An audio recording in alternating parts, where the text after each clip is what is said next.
പിടിയടി. ഞാനും പിടിച്ചു വരാ. കഴിഞ്ഞ ദിവസം ഞാനും അമ്മയും കൂടെ ആലപ്പുഴയ്ക്ക് പോയായിരുന്നു.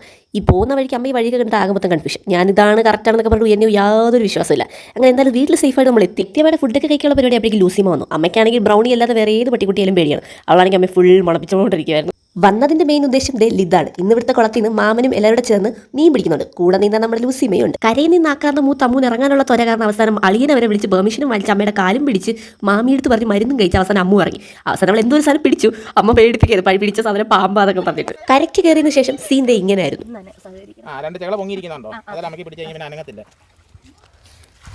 പിടിയടി. പിടിച്ചെന്നാണ് ഇതോ ഞാൻ പിടിച്ചു. ആ പിടി പിടി.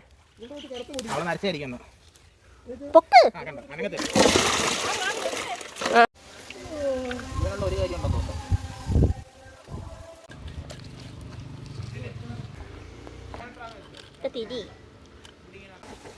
വലിയ ചട്ടി കൊണ്ടുവരാത്തത്.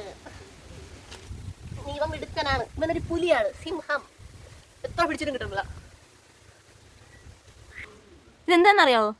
വരാൽ. ഞാനും പിടിച്ചു വരാ.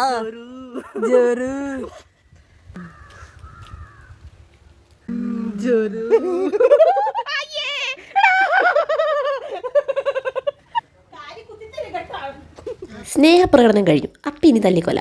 ഉപ്പ് ചാമ്പലൊക്കെ ഇട്ടൊന്ന് ഡെത്ത് കൺഫേം ചെയ്തു. പിന്നെ ഉള്ള പരിപാടികൾ സിമ്പിൾ. ഉപ്പൊക്കെ ഇട്ടൊന്ന് റബ്ബ് ചെയ്ത് നന്നായിട്ട് വെള്ളമൊക്കെ വെച്ചൊന്ന് കഴുകി ചുന്ദരി മണികളാക്കി എടുത്തു. ഇനി ആവശ്യമുള്ള മസാലകൾ ഇട്ടു സെറ്റാക്കിയതേ പൊരിക്കാൻ പാകത്തിന് എല്ലാം ഒന്ന് മിക്സ് ആക്കി വെച്ചു.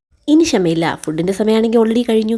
പിന്നെയുള്ള പരിപാടികളെല്ലാം സിമ്പിളായിരുന്നു. പൊരിച്ചു, ദേ എടുത്തു, ദേ വന്നു, ദേ പിച്ചി, ദേ കഴിച്ചു. സംഭവം എന്തായാലും കിടിലൻ ടേസ്റ്റാണ്. സാധാരണ കടയിൽ നിന്ന് കിട്ടുന്ന മീനുമായിട്ട് ടേസ്റ്റിൽ വലിയ വ്യത്യാസമുള്ളതായിട്ട് എനിക്ക് തോന്നിയില്ല. ഒരു ദിവസം പെട്ടെന്ന് ഓടിപ്പോയി. തിരിച്ചു പോകാതിരിക്കാനും പറ്റത്തില്ല. വീട്ടിൽ നമ്മുടെ ബുഞ്ഞിമ്മ നമ്മളെ നോക്കിയിരിപ്പുണ്ടേ. എന്തായാലും ദിവസം വിചാരിച്ചതിനേക്കാളും കളറായി.